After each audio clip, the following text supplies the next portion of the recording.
Assalamualaikum warahmatullahi wabarakatuh. Alhamdulillahirobbilalamin, wassalatu wassalamu ala anbiya'i wal mursalin wa ala alihi wassohbihi ajmain. Amma ba'du, puji syukur marilah kita selalu panjatkan kehadirat Allah Subhanahu wa Ta'ala. Sholawat beserta salam marilah kita selalu curah limpahkan kepada junjungan kita Nabi Muhammad Sallallahu Alaihi Wasallam. Pada kesempatan kali ini, channel UPT SDN-BAKETOR akan menyampaikan sedikit informasi tentang teori behaviorisme, pengertian, tokoh, dan prinsip. Sebelum membahas teori tersebut, marilah sahabat-sahabatku untuk like, komen, share, dan subscribe channelnya.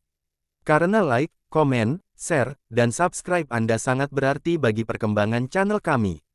Selanjutnya marilah kita bahas secara singkat apa itu teori behaviorisme, pengertian, tokoh, dan prinsip. Mari kita ke TKP. Teori behaviorisme atau behavioristik adalah salah satu pendekatan di dalam psikologi pendidikan. Pendekatan tersebut meyakini bahwa anak dapat dibentuk sesuai dengan apa yang diinginkan oleh orang yang membentuknya, baik guru ataupun orang tua. Mengutip laman dosen Perbanas Institute, dalam teori behaviorisme penting dalam memahami cara pandang dan perasaan orang lain. Oleh sebab itu, para penganut teori behaviorisme menekankan penelitian pada perilaku manusia yang nyata dan peristiwa yang aktual. Pengertian teori behaviorisme. Zulkarnain, SAG, M.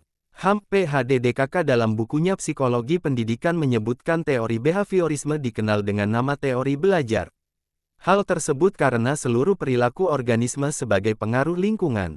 Awalnya teori behaviorisme dicetuskan oleh Nathaniel L. Gage dan David C. Berliner, kemudian dikembangkan menjadi aliran psikologi pendidikan. Teori behaviorisme atau behavioristik sering disebut sebagai SR psikologis adalah tingkah laku manusia dikendalikan oleh ganjaran atau reward dan penguatan atau reinforcement dari lingkungan. Dengan demikian, dalam tingkah laku belajar terdapat jalinan yang erat antara reaksi-reaksi behavior dengan stimulusnya. Kami ingatkan kembali kepada sahabat-sahabatku agar jangan lupa like, komen, share, dan subscribe channelnya. Terima kasih. Teori behaviorisme memiliki beberapa ciri-ciri rumpun, yaitu 1. Mementingkan faktor lingkungan. 2. Menekankan pada tingkah laku yang tampak dengan mempergunakan metode objektif. 3. Bersifat mekanis. 4. Mengutamakan unsur-unsur dan bagian kecil. 5. Mementingkan pembentukan reaksi atau respons. 6. Menekankan pentingnya latihan. 7. Mementingkan mekanisme belajar. Tokoh teori behaviorisme. Dalam perkembangannya ada banyak tokoh ahli yang berkarya mengenai teori behaviorisme, diantaranya 1. Ivan Petrovich Pavlov tahun 1849 sampai tahun 1936. Ivan Petrovich Pavlov merupakan ahli psikologi dari Rusia yang mengemukakan bahwa individu dapat dikendalikan dengan cara stimulus alami yang tepat untuk mendapatkan respons yang diinginkan. Sedangkan individu tidak sadar dikendalikan oleh stimulus yang berasal dari luar dirinya. 2. Edward Thorndike tahun 1874 sampai tahun 1949.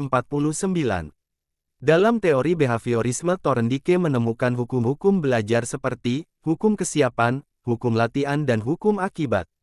3. John B. Watson. Menurut Watson, belajar adalah proses refleks yang terjadi atau respon bersyarat melalui stimulus pengganti. Semua tingkah laku lainnya terbentuk oleh hubungan stimulus-respons baru melalui conditioning.